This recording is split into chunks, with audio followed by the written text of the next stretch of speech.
Good morning. Good morning. Thank you. Thank you for having me. First, I would like to emphasize how honored my husband and I are to be a part of today's track dedication. 17 years ago, when I was in middle school, my track and field career began on a track not unlike the one we're going to unveil today.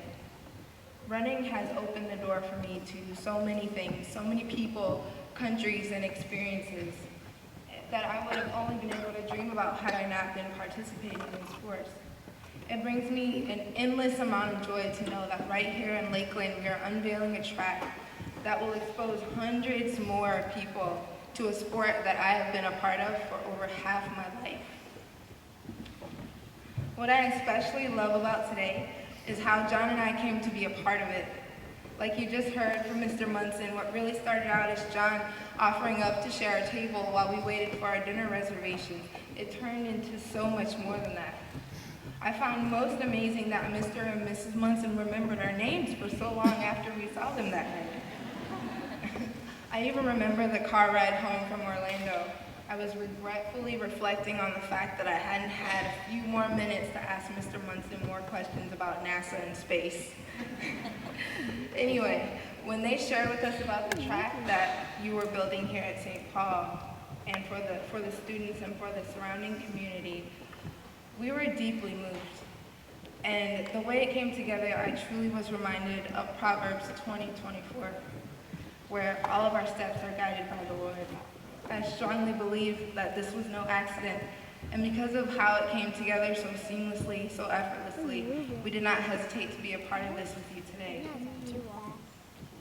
It's really easy to just stand here and talk about my list of achievements and my titles and the numbers of medals I have, but on this day of celebration, on this day, I wanted to shine the light back on all of you. Because I believe there are three characteristics that an athlete, or any other person for that matter, must have in order to be successful. And they are all on full display here today in this gymnasium. The first is community.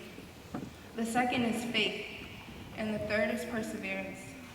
Look around. Look at each other. You have a community here. What I often refer to as a support system or my team. You all work together for a common goal. You have all displayed unwavering faith. And even during the time when there was only 40,000 in the bank and you needed 100,000, you believed in what seemed impossible and persevered. Those characteristics are no different than the ones I use to train and compete on a world-class level.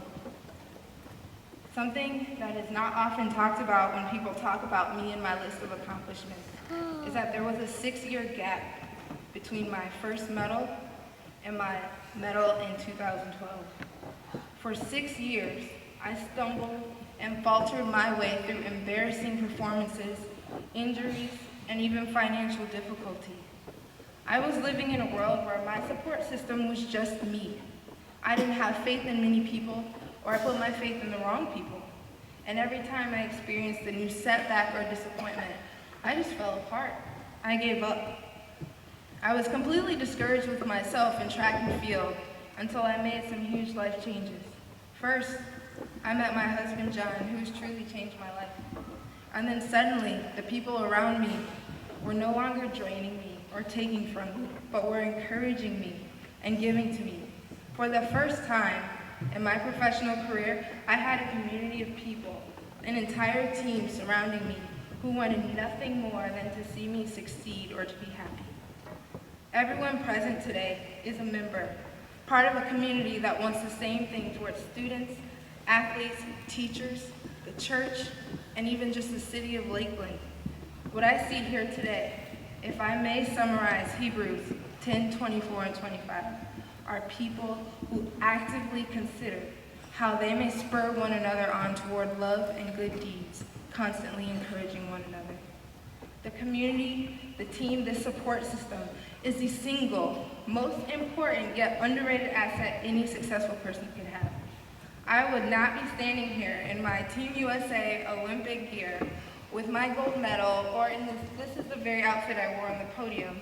I would not be here had it not been for some very important people, all of whom I am so grateful to say are with us today. Again, my husband, John.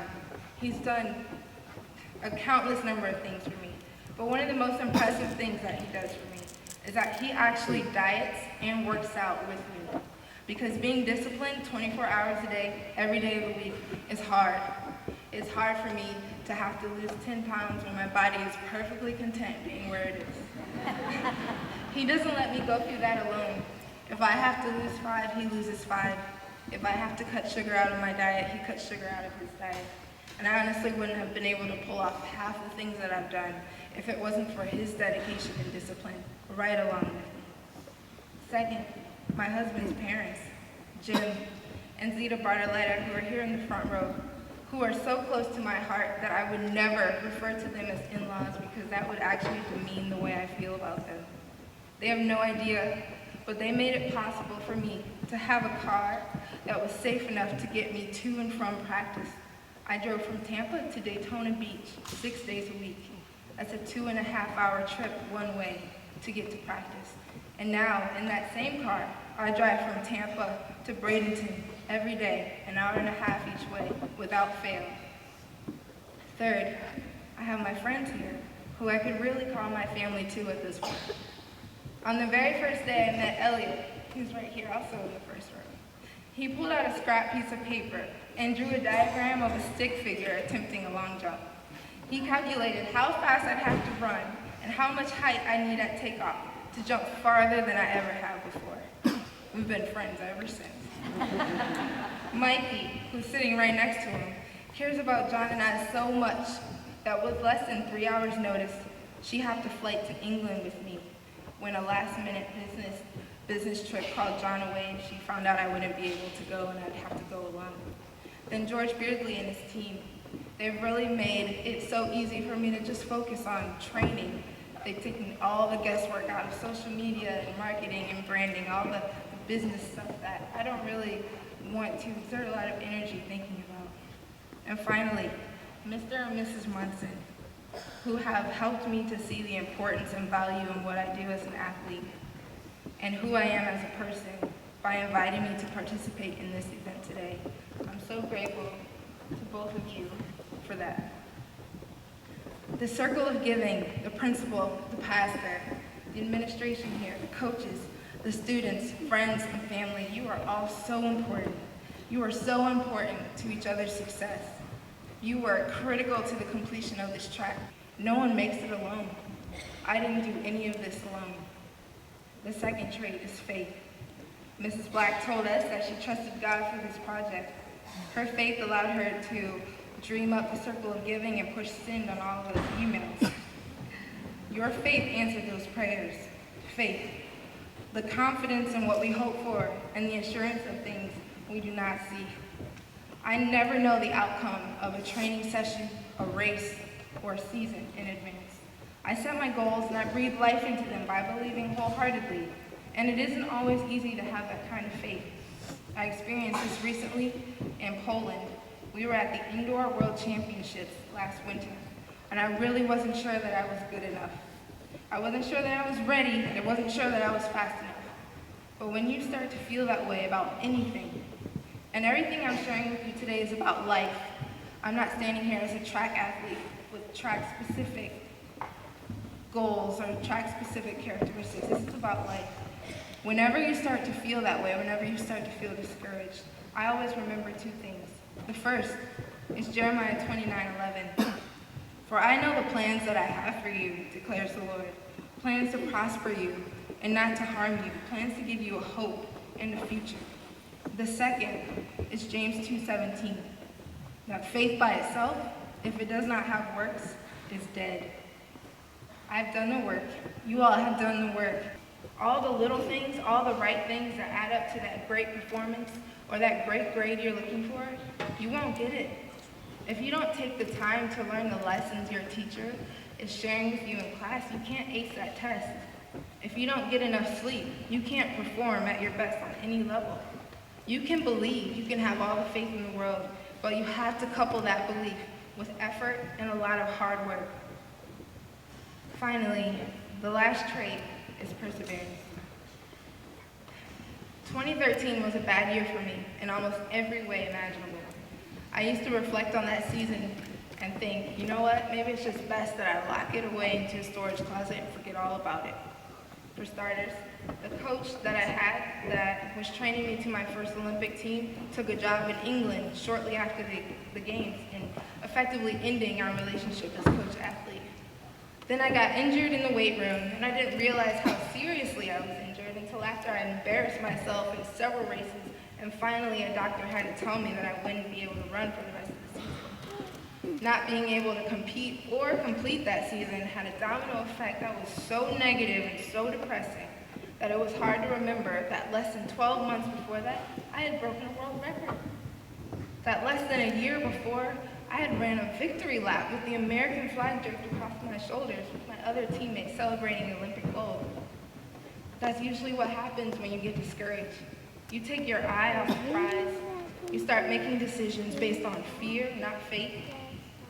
But there's another scripture that I can draw strength from, Romans 5:3 and 4.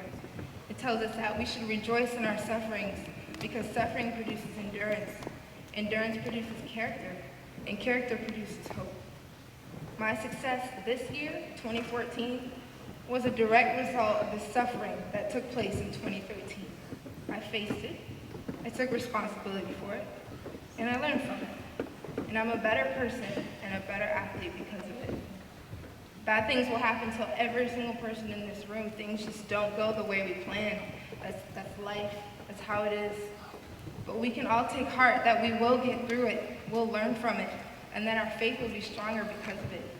Remember, there are no testimonies without tests. So not only did I want to share some of my story with you today and to celebrate the opening of the track, I wanted to encourage you to continue nurturing this community that you built here, to continue to persevere, and to always keep the faith. Those are three qualities that have not failed me in my life or my athletic career, and they will not fail you in yours. With faith, perseverance, and a community like this one, we can all press on toward the goal to win the prize for which God has called us upward in Christ Jesus. I cannot say enough how much sharing this day with you means to me. Thank you.